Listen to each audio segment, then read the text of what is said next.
है अगर ये फेज थोड़ा लंबा चलता है तो ये एकजुटता ऐसी ही नजर आएगी। हमारे साथ कर्नल जेएस सोडी जी हैं, डिफेंस एक्सपर्ट। सर, आपसे समझना चाहेंगे, पिक्चर अभी बाकी है, इसके क्या मायने हैं? और दूसरी तरफ खबर ये आ रही है कि बौखलाए पाकिस्तान ने अब आम नागरिकों को टारगेट करना शुरू कर दिया है।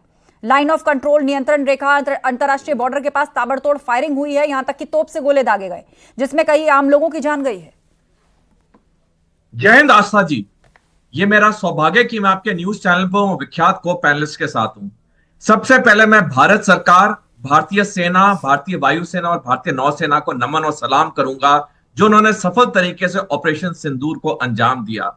मैं भारत के सारे 142 करोड़ नागरिकों को हार्दिक मुबारकबाद दूंगा कि हमने पाकिस्तान से मुंह तोड़ बदला लिया, हमने खून का बदला खून लिया, हमने ऐसी कार्रवाई की सारे भारतीयों ने इकट्ठे मिलके कि आज पाकिस्तान बिल्कुल तिलमिला गया है।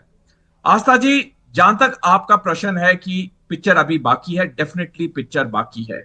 हमें एक चीज समझनी होगी कि आज हमारी सफलता बहुत बहुत बड़ी है, इसमें कोई शक नहीं है। हमारी सफलता बालाकोट में भी थी, हमारी सफलता उरी सर्जिकल स्ट्राइक में थी, हमारी सफलता कारगिल युद्ध में भी थी। लेकिन क्या पाकिस्तान ने आतंकवाद को समर्थन करना पूरी तरह बंद किया? नहीं किया। क्यों नहीं किया? उसके दो कारण है। पहला है, सर मैं एक सेकंड के लिए आपको रोकूंगी, माफी के साथ। एक इंपॉर्टेंट अपडेट हमारे सामने आ रहा है। ऑपरेशन सिंदूर पर मुख्यमंत्री योगी ने सेना के अदम्य साहस की तारीफ की है और कहा है कि मोदी जी के नेतृत्व वाली ये नया भारत है जो दुश्मन को उसके घर में घुसकर जवाब देना जानता है। ये वो भारतीय सेना है जो दुश्मन को उसके घर में घुसकर जवाब देना जानती है। ऑपरेशन सिंदूर उन बहन और बेटियों के प्रति प्रधानमंत्री मोदी जी और देश की सेना की एक संवेदना है। जिन लोगों ने भारत की बहन और बेटियों के सिंदूर को छीनने का दुस्साहस किया था, कल की स्ट्राइक में उन्हें अपना खानदान खोना पड़ा है। और दुश्मन के काराना हरकतों का जवाब ये नया भारत इसी मजबूती के साथ देगा। यह प्रधानमंत्री जी ने पहले दिन ही देशवासियों को आश्वस्त किया था और कल की घटना में एक बार फिर से नए भारत ने यह साबित भी किया है।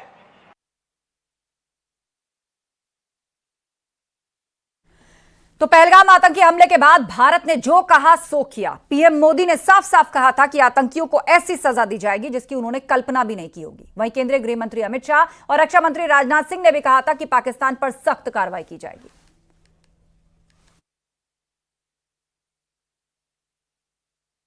जिन्होंने ये हमला किया है उन आतंकियों को और इस हमले की साजिश रचने वालों को उनकी कल्पना से भी बड़ी सजा मिलेगी। India will identify, track and punish every terrorist and their backer. मैं सभी आतंक फैलाने वालों को कहना चाहता हूं कि लड़ाई का अंत नहीं है, एक मकाम है। हर व्यक्ति को चुन चुन कर जवाब भी मिलेगा, जवाब भी लिया जाएगा। प्रधानमंत्री नरेंद्र मोदी जी को अच्छी तरह जानते हैं, उनकी कार्यशैली से भी अच्छी तरह परिचित हैं, उनकी दृढ़ता से भी अच्छी तरह परिचित। मैं आपको आश्वस्त करना चाहता हूं, प्रधानमंत्री मोदी जी के नेतृत्व में जैसा आप चाहते हैं वैसा होकर रहे। और एक बार फिर से चर्चा का रुख करते हैं। हमारे साथ कर्नल जेएस सोडी जी भी हैं। सर, अब आप अपनी बात पूरी कीजिए। की बुनियाद भारत विरोधी और हिंदू धर्म विरोधी, और जब तक वह देश के तौर पर रहेगा वो भारत में आतंकवाद को समर्थन करेगा। इसका बहुत एक लंबा जो एक कॉन्फ्रेंस हुई थी, क्योंकि वक्त की पाबंदी है, मैं ज्यादा इसके बारे में नहीं बोलूंगा। लेकिन हमारे पास आस्था जी 1 दशक का समय है। आज जो ऑपरेशन सिंदूर हुआ है ये एक टर्निंग पॉइंट होना चाहिए भारत की मिलिट्री स्ट्रेटजी में। अब हमें रिएक्टिव नहीं होना है, क्योंकि पुलवामा हुआ तो हमने बालाकोट किया, क्योंकि उरी के ब्रिगेड पे अटैक हुआ तो हमने उरी सर्जिकल स्ट्राइक की।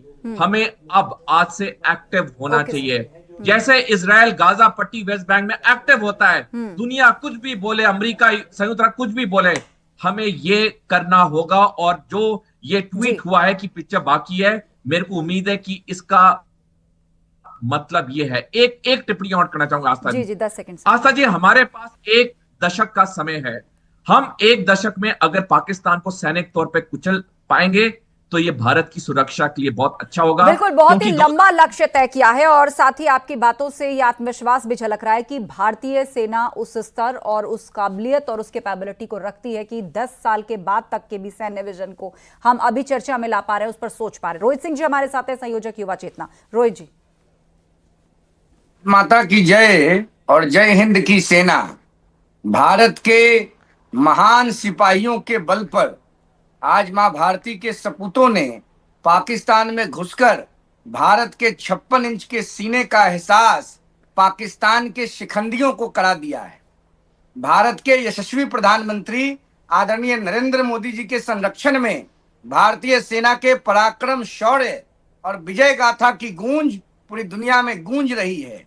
पाकिस्तान ने जिस प्रकार से पीठ में छुरा घोंपने का काम किया था, कानपुर के शुभम द्विवेदी हों, बिहार के मनीष रंजन हों, या देश के जिन 26 लोगों ने अपने प्राणों को गंवाने का काम किया था, जिन बच्चों के पिता गए थे, जिन बहनों के मांग का सिंदूर गया था, आज भारत के लोगों ने गर्व का एहसास किया है। उन 26-27 लोगों को तो हम वापस नहीं ला सकते हैं, लेकिन उनके प्राण का बदला आज भारत के महान सिपाहियों के बल पर लिया गया है।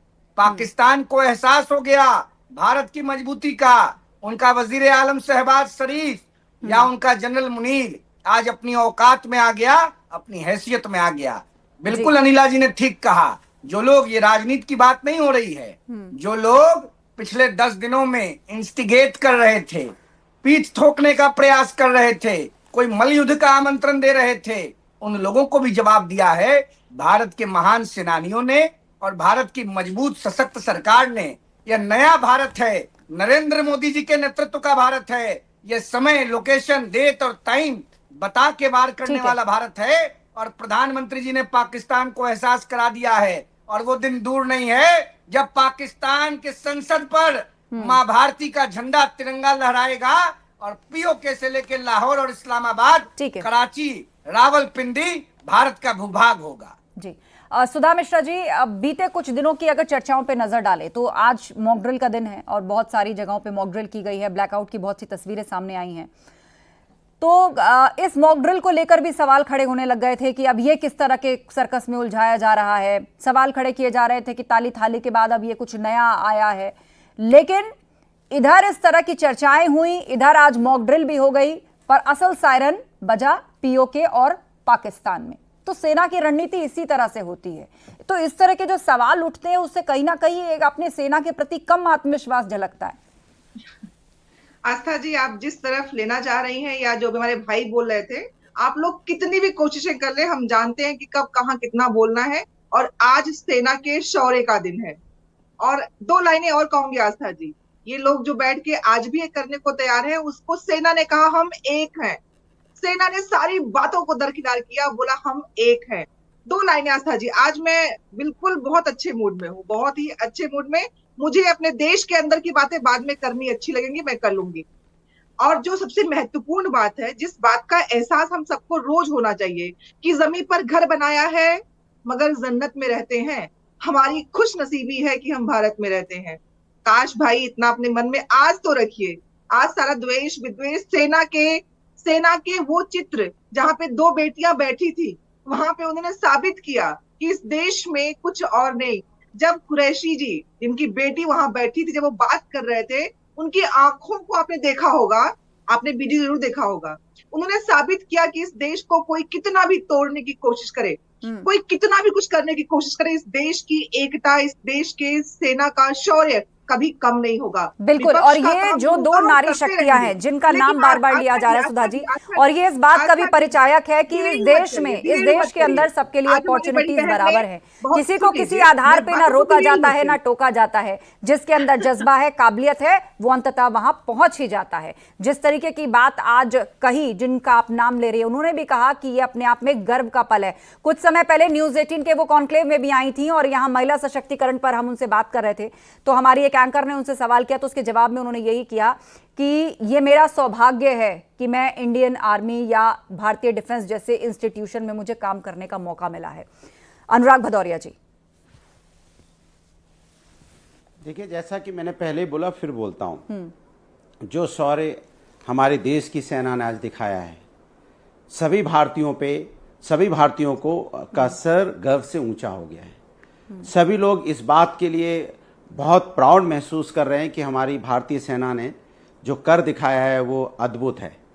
वो जो बहनें, जो हम कह रहे थे, जिस तरह से उनका सिंदूर उजड़ा था और वो जिस उनके सामने उनके पति को जिस तरह से गोली मारी गई, जिस तरह बच्चे के सामने उसके पिता को गोली मारी गई, तो जाहिर सी बात है कि सेना का शौर्य का दिन है और हम सबको सेना के शौर्य की तारीफ करनी चाहिए। जैसे मैं फौजी का बेटा हूं, इसलिए मैं जानता हूं 71 की लड़ाई हमारे पिताजी लड़ चुके हैं, इसलिए मैं और अच्छी तरह से जानता हूं, क्योंकि घर में हमेशा ये बातें होती रही हैं कि 2 महीने बाद जब पिताजी लौटे थे, 1-1.5 महीने बाद, तो उन्होंने जब अपने पापा ने अपने शूज़ खोले थे तो वो चमड़ी उनकी उसी में चिपक गई थी जूते में, इतनी उस समय की बता रहे थे वो बात। तो मैं इस चीज़ को, हमें तो गर्व होता ही है, तो हम तो हमेशा से कहेंगे जो फौजी होते हैं वो तो बहुत सेक्रीफाइस करते हैं, वो तो देश के लिए सोचते हैं। आज हम सब देश की बात कर रहे हैं। हमने कहा ना कि हम राजनीति कर लेंगे, राजनीति करने का देश में बहुत वक्त है, हर मुद्दों पे राजनीति की जा सकती है। राजनीति करने के लिए अलग अलग मुद्दे हो, हमारे इंटरनल है, हमारे राजनीतिक मुद्दे हमारे देश के अंदर क्यों है, लेकिन जब राष्ट्र की बात होती है तो हम सब एक साथ खड़े हैं ना। आपने देखा होगा पहले जब मीटिंग हुई थी, सबसे पहले सर्वदलीय बैठक मीटिंग बुलाई गई थी, तो सबने कहा था सर्वदलीय बैठक मीटिंग में सबने एक स्वर में बोला था कि आप आगे बढ़िए, हम आपके साथ हैं। बिल्कुल। और कल ऑल पार्टी मीटिंग भी होने जा रही है। बहुत बहुत धन्यवाद आप सभी लोगों का इस चर्चा में शामिल होने के लिए। फिलहाल वक्त का तकाजा यही है, शो का समय खत्म हो रहा है। प्रधानमंत्री मोदी ने पहलगाम में आतंकी हमले के बाद कड़ा संदेश दिया था कि आतंकियों को मिट्टी में मिला देंगे, और उन्होंने अपना वादा पूरा करके दिखाया। महज 25 मिनट में भारतीय सेना ने पाकिस्तान के होश ठिकाने लगा दिए। महाबहस में इतना ही। खबरें जा रही हैं, आप बने रहिए हमारे साथ।